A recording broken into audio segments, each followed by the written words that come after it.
Good morning. We just about have the bikes loaded up and ready to go. Today we're going to be paralleling the TransAmerica Trail. We'll be going through the same country, but we'll be doing it on highway because we're going to try to get more miles in today. So we're going to have some breakfast and then we'll hit the road. See you soon. This morning we will be having breakfast at Mom's Cafe. Mom's was originally a general store, but in 1926 was converted to a cafe. It has been a restaurant ever since. However, its rich history started out in 1878 when Salina was a Wild West town in south central Utah. Salina's location made it a hub for local miners, travelers, and outlaws like Butch Cassidy, who was born in Beaver, Utah, just a few miles away. This iconic cafe was even featured in National Geographic. Mom's is located on the corner of State and Main Streets in Salina.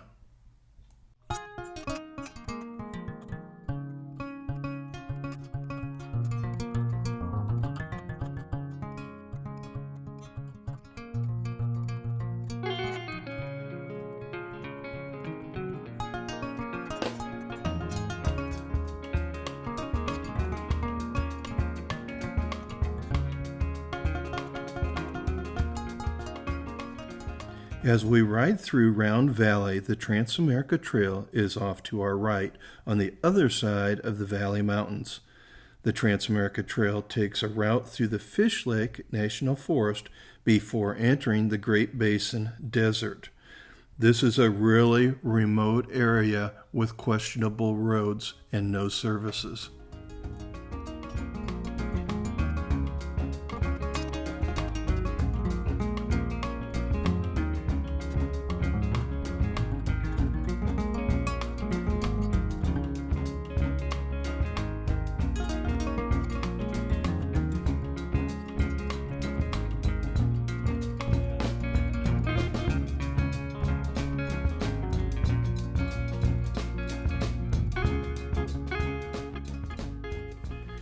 We will be riding a highway route that parallels the TransAmerica Trail.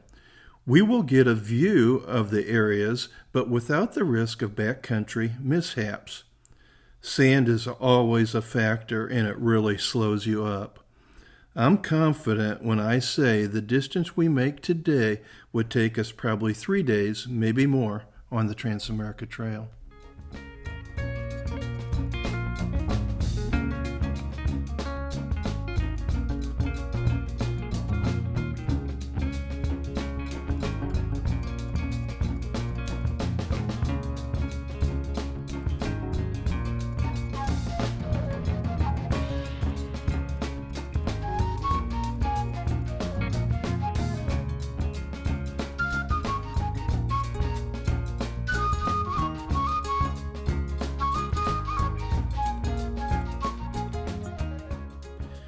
We will be riding Highway 50 from Salina, Utah to Ely, Nevada.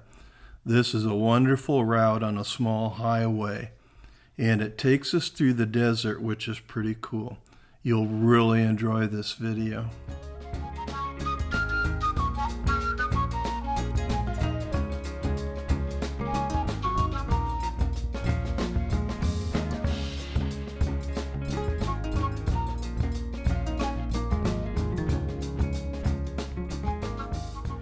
Before heading into the desert, we stop off in Delta, Utah to fuel up and take a break. Our next stop will be a little way station at the Nevada border.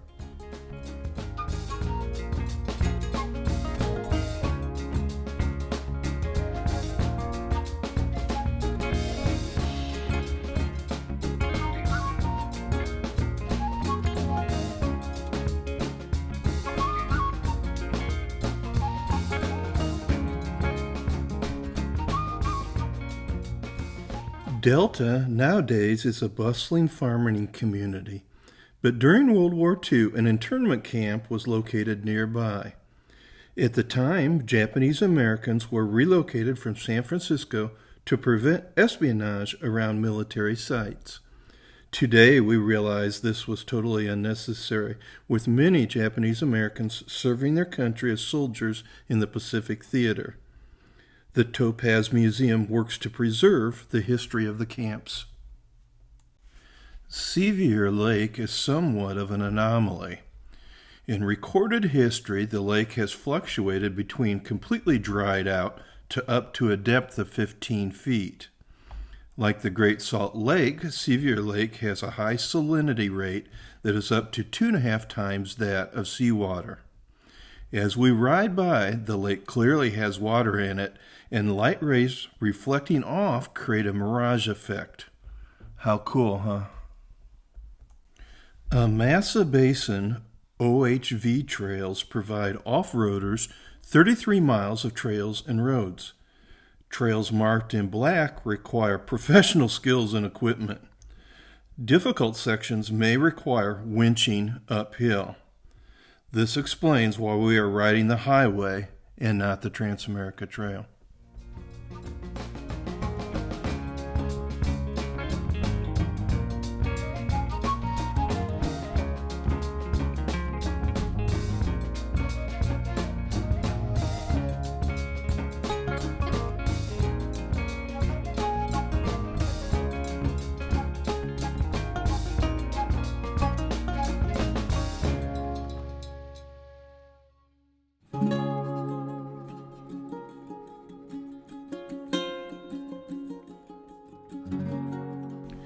This dust storm warning sign exists because high winds coming across Sevier Lake lift dust particles into the air.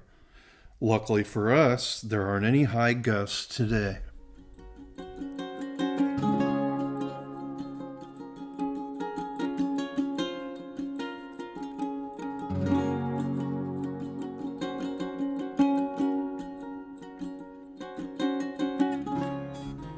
Yes, I believe that's a big pile of sand there.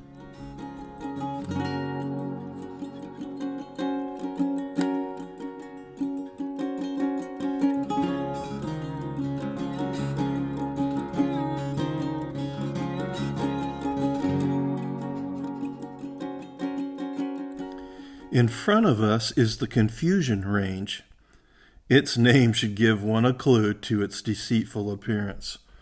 This rugged mountain range is surrounded by desert and appears pretty much the same no matter which direction you look from.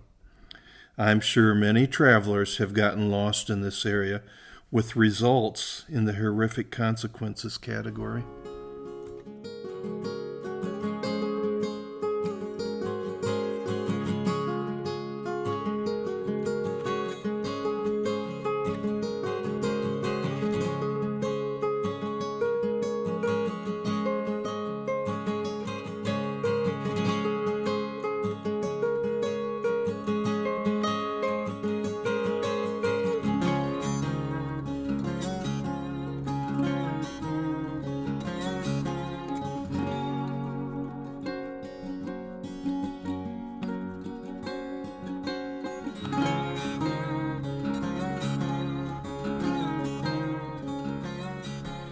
Despite its remote and forbidding geography, this area is a desert beauty, with solitude its driving force.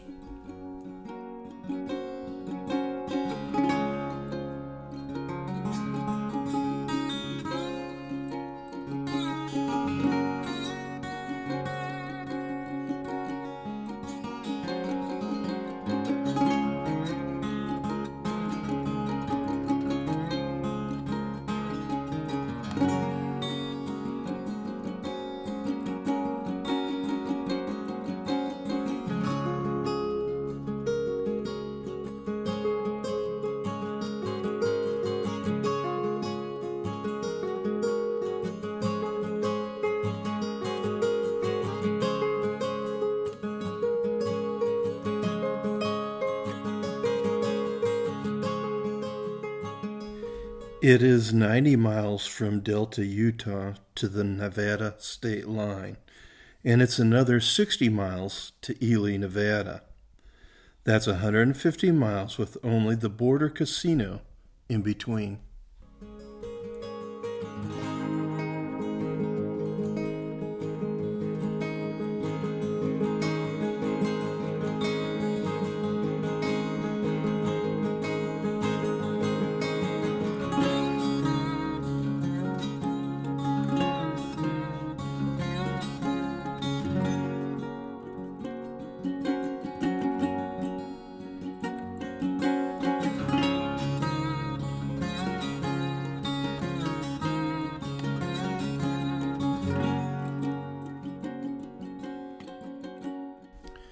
After crossing the Confusion Mountains, we enter Snake Valley.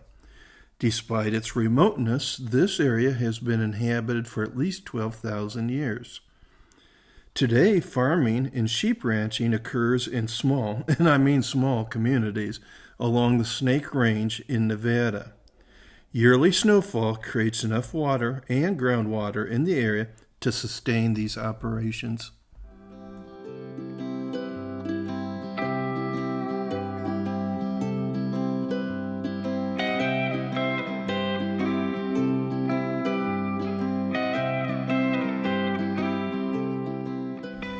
We make it to the Nevada state line and take refuge at the Border Inn Casino. This oasis is on the TransAmerica Trail and the only thing around. Going inside to grab a drink and a snack seemed kind of weird. With the casino attached to the store, it just seemed a little seedy. Adding to the surreal look were the outbuildings housing the rental rooms. Everyone was nice, but it had a Mad Max feel to it.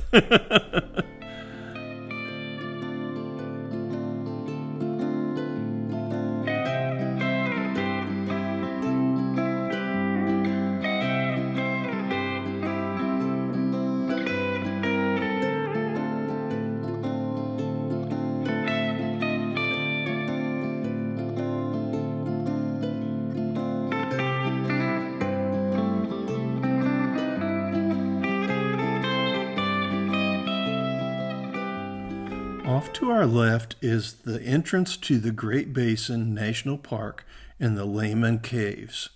The Lehman Caves are the largest such features in Nevada.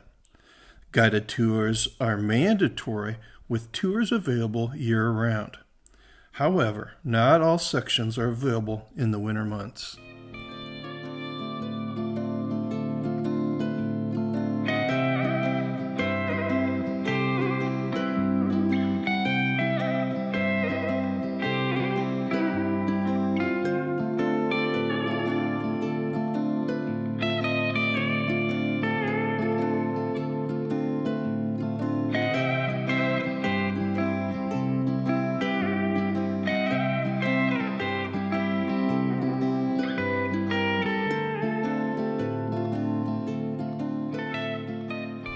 A portion of the Humboldt National Forest is off to our right.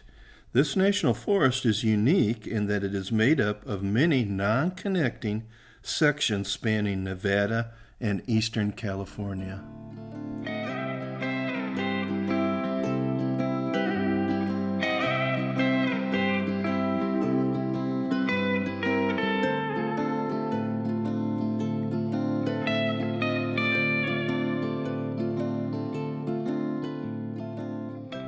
Boy, it sure was surprising to see this green spot here in the middle of the desert. But how cool is that, huh? What a beautiful spot.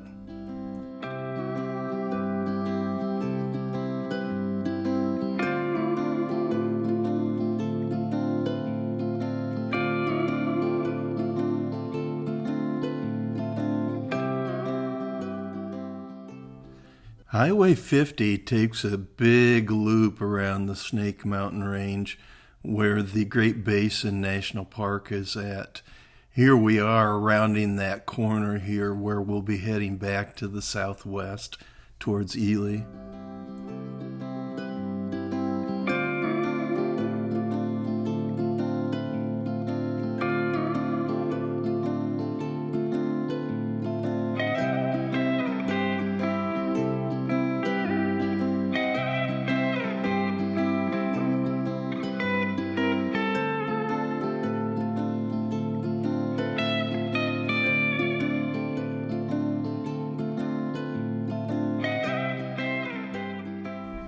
After crossing Sacramento Pass at 7,154 feet, we enter Spring Valley. You hardly know you made a mountain pass because it's so flat here. The only sign of civilization is this wind farm.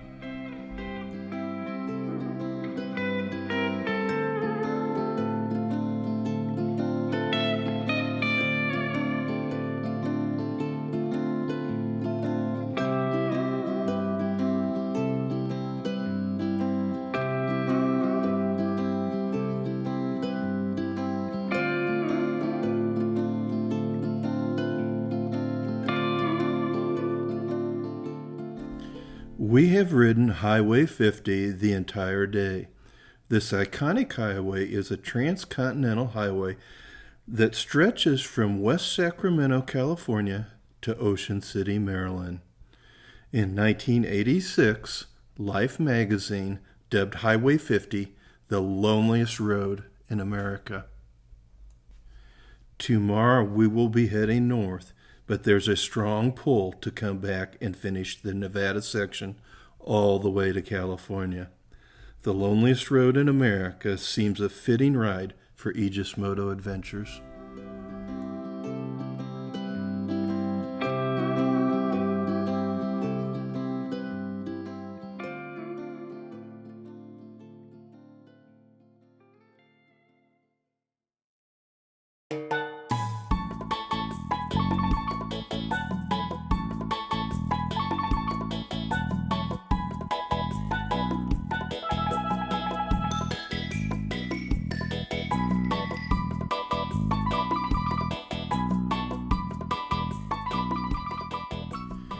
In 1878, Ely, Nevada started out as a mining camp. Later, the town became a stopover for the Pony Express, which was replaced by the Transcontinental Railroad. A spur of the Transcontinental Railroad has been preserved as a heritage railway and is named the Ghost Train of Old Ely. Ward Charcoal Oven State Historic Site is the location of 6 large beehive-shaped ovens. Charcoal was produced to heat the silver smelters. They date to about 1876 when the town of Ward was established. Today, Ward is a ghost town, with most of the ruins gone due to an extensive fire and subsequent flash flooding. We made it to Ely and got settled in at the hotel. We researched places to eat and corn dogs won out. Unbeknownst to us, it wasn't a restaurant but a trailer. But it all worked out. What a fun night as we chatted with customers and watched the sun go down.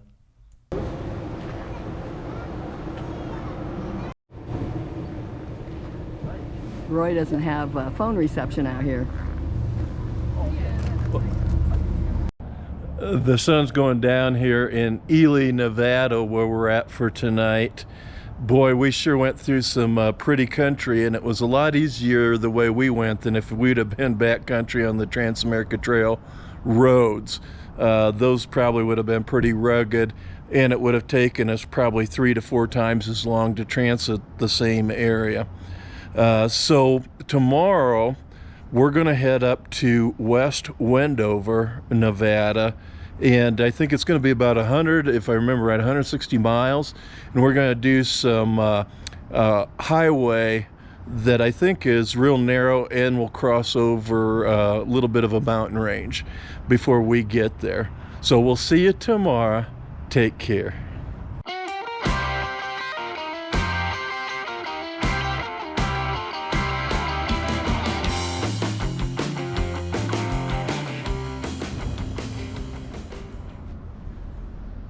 Well, what a day. We love Utah, just beautiful. We're in Nevada tonight, just over the line in a town called Ely, Nevada. And the fun thing we did tonight was we went to a trailer that had coney dogs. So, haven't had a coney dog forever, and it was delicious. Roy tried his though with honey on it, and he said it was very good. Tomorrow we'll be off to West Wendover.